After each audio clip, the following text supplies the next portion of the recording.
bem com você? Como você está? Estamos aqui para dar continuidade, né? Começando 2023, aqui no a nossa leitura comentada aqui da Ibrave. Paramos aí um pouquinho antes do fim do ano e agora, conforme o ano vai começando, a gente vai retomando algumas atividades. Bom, como você se lembra, nós estamos chegando ao fim deste livro aqui, Avivamento Real, Pastor Enéas Tonini, né? Tá o nome aqui, ó, Enéas Tonini, e aqui Avivamento Real. É um livro antigo, né? Como eu falei já algumas vezes, a primeira tiragem é de 1969. Então é um livro com 54 anos, se eu não tiver aqui errado nas contas. E ele não é muito grande, então eu falei que a gente estamos chegando ao fim, porque estamos na página 37 e ele tem mais ou menos aí mais umas 30 páginas para frente, 20 e poucas páginas para frente. Bom, antes de tudo eu gostaria de pedir que você curta esse vídeo aqui, comente aí se tiver algum comentário sobre alguma coisa, interage com a gente no YouTube. E também compartilha com alguém que goste do tema, que goste do Pastor Enéas, que goste do livro, que goste de leitura compartilhada. Ou se você não souber se gosta ou não, compartilhe aí. Se a pessoa falar que gostou, você descobre que ela gosta desse tipo de atividade e, enfim, desse assunto, né? Só lembrando, nós estamos no capítulo 8 do livro. Hoje vamos falar sobre o avivamento e o namoro. Esse é o nome do capítulo aqui. Avivamento e o namoro.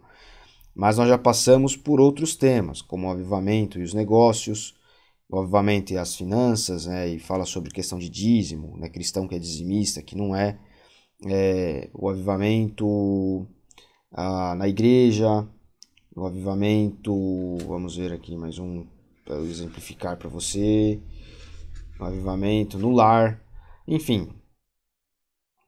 E todos esses vídeos, claro, estão aí na playlist Leitura Comentada do nosso canal no YouTube. Então você depois dá uma fuçadinha no YouTube aí no nosso canal, entra no canal Ibrave Tremembé, vai lá em Leitura Comentada, você vai ver lá os capítulos 1, 2, 3, assim, até o 7, que foi o Avivamento e os Negócios, que a gente gravou no comecinho de dezembro ou no fim de novembro, não me recordo bem agora. E dessa vez a gente vai pegar e vamos até o fim desse livro aqui, né? Todas as sextas-feiras, e depois disso vamos começar, ainda não sei que livro ao certo. Eu estou escolhendo os livros, quero pegar livros que não sejam muito grandes, né? Ó, tá vendo? Esse livro aqui é bem fininho, bem curtinho, e que tenham capítulos assim mais curtos, que é pra gente poder ler o capítulo e ir comentando na medida que precise de comentários, né? Alguns temas eu nem comento muito porque não precisa, esse que é o fato. Enfim, então vamos aqui passar para a leitura, e se você depois tiver algum comentário, alguma coisa, você pode deixar no rodapé aí do YouTube, na aba de comentários do YouTube.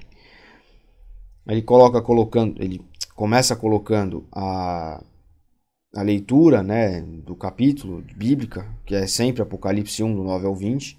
Então se você quiser depois ler, né, Apocalipse capítulo 1, dos versículos 9 ao 20.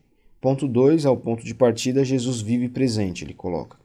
Na introdução, não pode haver casamento sem noivado, e não há noivado sem namoro. O namoro, portanto, é legítimo e bom e até mesmo recomendável. Há, todavia, o que evitar nele, que vem a ser o lado negativo, e há também um lado positivo.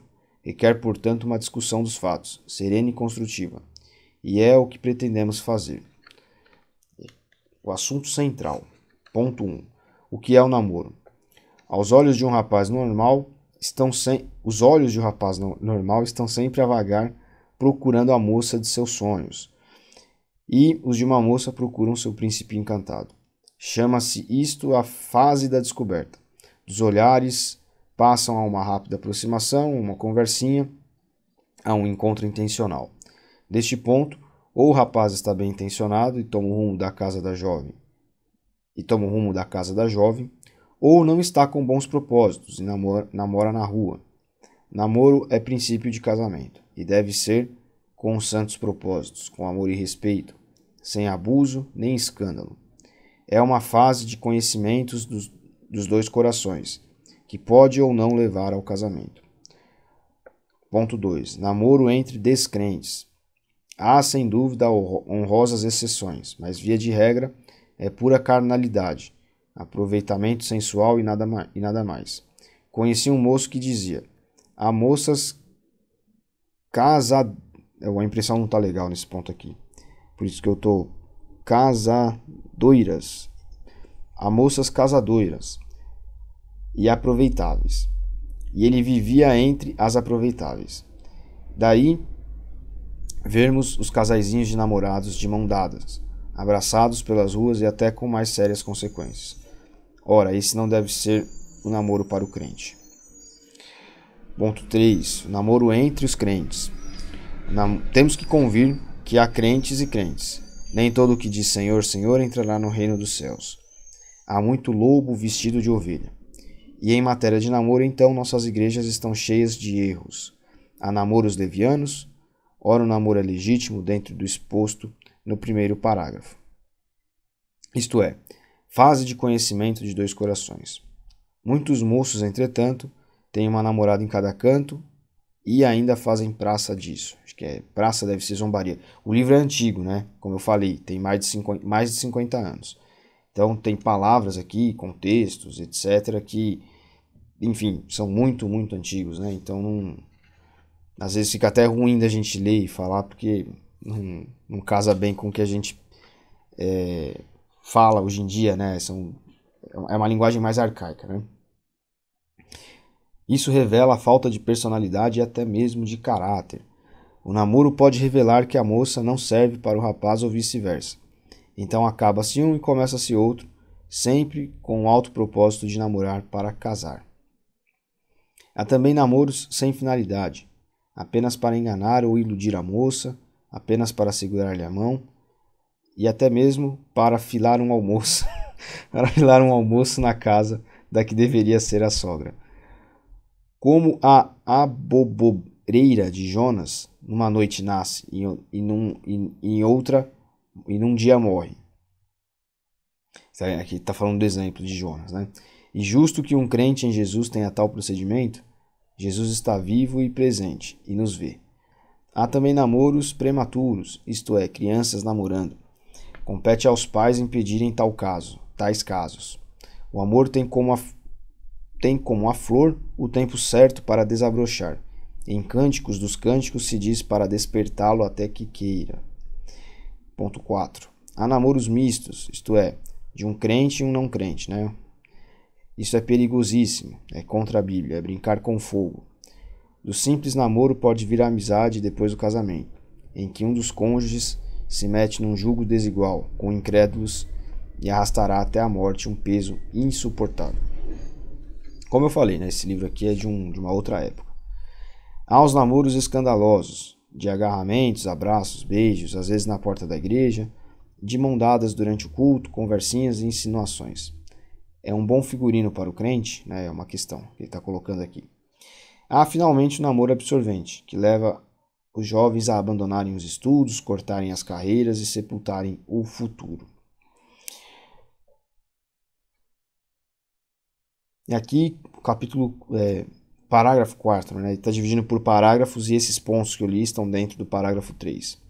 O caminho certo, aí ponto 1 novamente. O namoro equilibrado pela decência, pelo amor, pelo respeito, é não somente legítimo, mas necessário. Deve ser como a erva da parábola do Senhor Jesus, em Marcos 4, 28 a 29, né? Nada de precipitações e também nada de namoros de anos e anos, né? Ou seja, longos namoros. Ponto 2. O namoro bíblico. Muitos exemplos temos na Bíblia de duas almas que se viram, se amaram e se uniram para a glória de Deus. Eu sou do parecer que os moços e as moças devem se casar no tempo próprio. O namoro é bom, é construtivo. Ponto 3. Né? O namoro é bom, construtivo e revela o ideal dos jovens. Forma-lhes a personalidade. Leva-os a uma escolha acertada. Ponto 4. O namoro deve olhar para um alvo supremo. Não é a satisfação da carne, não é o aproveitamento da fraqueza humana, não é apenas passatempo, mas deve levar para o casamento, onde as duas vidas se unem pelo laço do verdadeiro amor em Cristo. Deve apontar para a construção do lar, onde reine o amor. E há uma compreensão absoluta de união, paz e tolerância mútua. O namoro leva para o casamento, este para o lar. E a suprema finalidade do lar é servir ao Senhor. O lar de Mara... aqui saiu errado, é um probleminha aqui na impressão. O lar de Maria, mãe de Jesus, serviu ao Senhor. E o de Betânia também, e o de Timóteo igualmente. E o seu está servindo ao Senhor? E o que você pretende instituir louvará ao Senhor? Com que finalidade você está namorando, jovem? Conclusão. Moço ou moça crente, namore. É bom namorar e é necessário. Saiba, porém, que Jesus, o Senhor, a quem pertencemos e a quem servimos, não está morto. Morreu, na verdade, pelos nossos pecados, mas foi levantado pelo poder da ressurreição e está vivo pelos séculos dos séculos. Ele nos acompanha como acompanhou os dois no caminho de Emaús. Ele nos vê, sonda o nosso coração, sabe tudo o que fazemos. O conselho de Eclesiastes 11:9 é: alegra-te, jovem, na tua juventude, e recrie-se o teu coração nos dias da tua mocidade. Ande pelos caminhos que satisfazem o seu coração e agradam seus olhos. Saiba, porém, que de todas essas coisas Deus pedirá conta. Então aqui são alguns conceitos bem interessantes, inclusive para os dias de hoje, né? A boa escolha com quem a pessoa vai estar reflete inclusive num lar, depois de uma casa, né? Uma família estruturada. Só para ser um comentário rápido aqui antes da gente terminar esse vídeo, grande parte dos problemas que nós enfrentamos como nação, né, como país, eles se encontram justamente enraizados no problema da disfunção no lar, né? Então, enfim, pais ausentes, né, pai ou mãe ausente, ou filhos que não sabem quem é o pai, ou pessoas que engravidam e não estão com maturidade suficiente para criarem filhos, e aí, ou, enfim, não dá uma boa educação, ou acaba não suportando e um dos dois sai de casa e fica um pai solteiro, uma mãe solteira. Então, assim, são vários problemas, né? Aí a criança ela precisa de um referencial paterno, de um referencial materno, né? Tanto o menino como a menina. Eles precisam olhar para o pai, para a mãe, para que eles possam se formar como adultos, né? Masculinos ou femininos, e encontrar o seu papel, a sua função, né? Social, a sua função como futuros pais, como futuras mães, né? E falando aqui de igreja, já que nós estamos no canal de uma igreja, nem sempre puramente ensina a criança no caminho que deve andar trazer para a igreja, ensinar a Bíblia em casa, etc. Muitas vezes isso tem que ser enxergado de maneira holística, né? De maneira completa. Então, isso quer dizer a formação do ser humano, né? Então, ensinar a criança no caminho que quer andar, em que deve andar, para que quando for grande não se esqueça dele, não se perca, enfim. Não é só, meu filho sabe a historinha de Jonas, de Noé, de Abraão, de Jesus, de Paulo, enfim, né, os discípulos. E isso é bom, a gente precisa dar uma educação cristã, precisa ensinar a criança a orar, precisa ensinar a criança a enxergar Deus no dia a dia dela. Não é decorar a Bíblia, né? Decorar a Bíblia não é suficiente, nem nunca foi, né? E eu vivi isso, eu vejo isso, né? Quando eu olho para trás e olho hoje, eu vejo isso. Saber Bíblia não é suficiente para nada. Tá cheio de desviado que conhece a Bíblia, que se você for debater, você cita um versículo e ele cita outro. Tem muito ateu que para debater Bíblia ele é excelente. Só que ele continua sendo ateu, ele conhece a Bíblia, né? Fala, mas o Espírito Santo não tocou tal. Não, tudo bem. A questão só ensinar isso para a criança não é instruir no caminho que deve andar. Instruir no caminho que deve andar é assistir os desenhos junto com a criança que ela assiste, para saber que, desculpa a palavra, que porcaria está sendo jogada ali dentro da sua casa através daquele desenho. Muitos dos desenhos hoje em dia. Não estou nem falando de questão de ideologia de gênero, nada assim. Isso existe muito, a gente sabe. Mas você já parou para reparar se o desenho que seu filho assiste, seu neto assiste, seu sobrinho assiste, não é um desenho daqueles todos grotescos, tudo disforme, aquelas criaturas estranhas que parecem humano, mas ao mesmo tempo não parece. Um é gigante, o outro é roxo, o outro é verde, cor de vômito, o outro é pequenininho. Você fala, meu, mas que noção a criança vai ter de belo, de formas, de contraste com isso? Né? Isso acaba deturpando a visão dela das coisas. Então a gente tem que ficar esperto, por exemplo, com o que assiste, né? Instruir a criança no caminho que deve andar, nesse sentido também. Né? Sentar e conversar com a criança quando ela já tem idade escolar e fala para mim o que o professor falou hoje na escola, o que te ensinaram. Né? A gente tem uma noção de acompanhar a criança na escola também, como só olhar o caderno e ver se fez a lição, ver se tem o bilhete da professora, fazer a lição de casa, mas pedir para a criança falar. O que foi falado? O que a professora falou? Quem foi? Hoje não foi só a professora na sala, foi uma tia lá que falou sobre, sei lá, às vezes educação sexual, às vezes sobre alguma coisa de ideologia de gênero, ideologia política, né, fazendo pregação política dentro da sala de aula de pequenininho. Então, foi uma moça lá que falou que eu posso usar a roupa da mamãe, eu posso usar o sapato do papai se eu quiser. Fala, não, tá errado. Você não precisa ir na escola brigar, mas você pode instruir a criança em casa, né? Fala, não, isso daí você tem que entender o que o papai e a mamãe falam, tem que acreditar no que o papai e a mamãe falam, não no que a pessoa fala lá na escola. Né? Amizades, saber com quem a criança anda.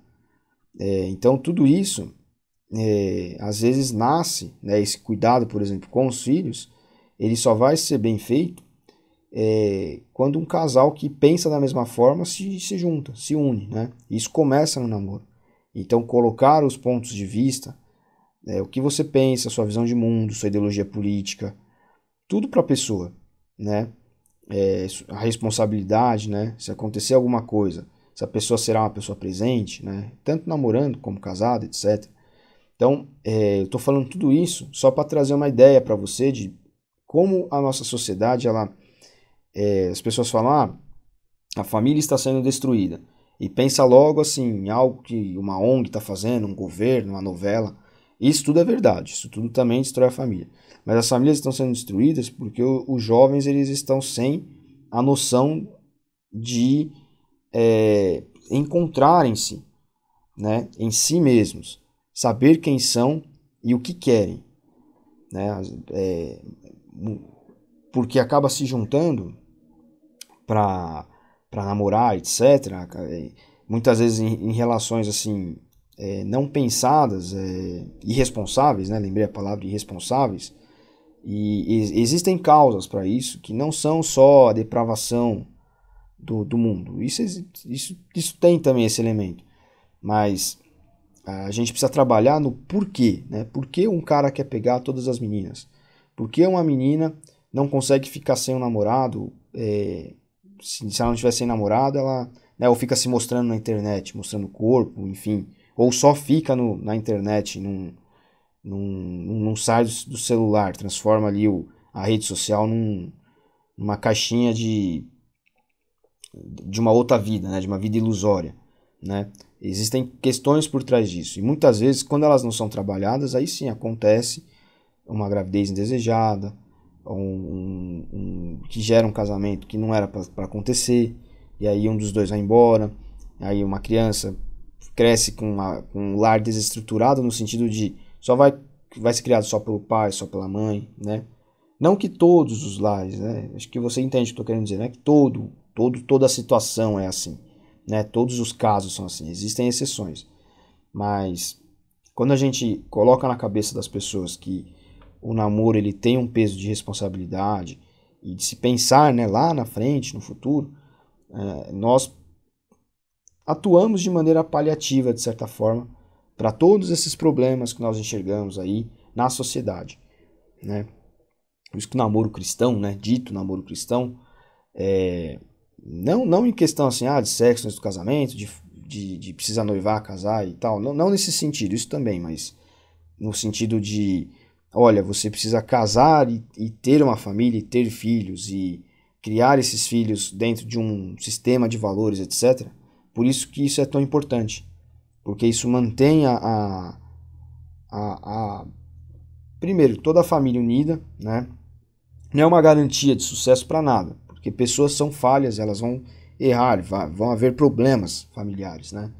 Mas isso é um caminho um pouco mais seguro para se alcançar uma melhoria da sociedade, né? Então, para encerrar, a gente não pode esperar que a melhoria da sociedade venha, né? Que a mudança na sociedade venha por institutos, por políticas, por sistemas.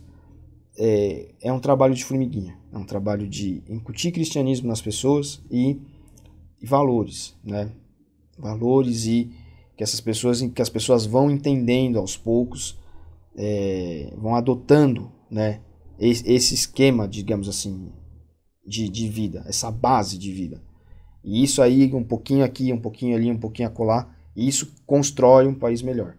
Constrói um país melhor não é política, não é colocar um presidente. Isso daí já está mais que provado que não funciona, né? Os donos do poder, eles lutam contra isso.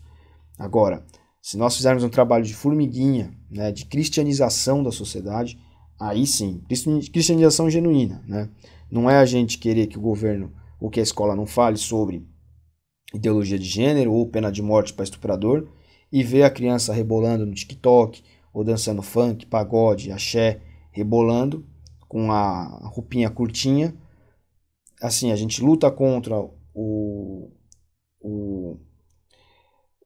pedofilia e outras coisas, mas ao mesmo tempo as crianças permite criança dançando, vê esse tipo de coisa. Então é por isso que eu digo, né, quando nós cristianizarmos a sociedade, quando isso acontecer, né, quando as pessoas começarem a tomar consciência dessas coisas, essas coisas forem sanadas, né, então a gente não vai mais achar normal ver a criança dançando no programa lá de auditório, na boquinha da garrafa até o chão, não vai mais achar normal criança andando com roupa curtinha, já toda cheia de coisa, como se fosse uma mocinha. Quando a gente começar a enxergar isso dessa forma, as coisas vão mudando de baixo para cima. Aí é natural que nós tenhamos leis mais justas, que sejam cumpridas, etc, etc, etc. Que os bailes funks acabem, ou diminuam, né? Enfim, que outras coisas, que outros problemas todos que nós vivemos, eles sejam mitigados, né? Então é isso. Ficamos aqui com mais um capítulo deste livro aqui, Avivamento Real, do Pastor Enéas. Sexta-feira que vem chegamos com o capítulo 9, porque hoje foi o 8. Será Avivamento e o Estudante. Tá certo? Então peço novamente que, se você pudesse, compartilhe esse vídeo, curta, faça um comentário se você quiser fazer algum comentário. E é isso. Agradeço o seu tempinho aí, sua atenção. Espero que tenha sido edificante, bom para você. E, se Deus quiser, domingo estaremos juntos. Tá bom? Deus abençoe você. Até a próxima.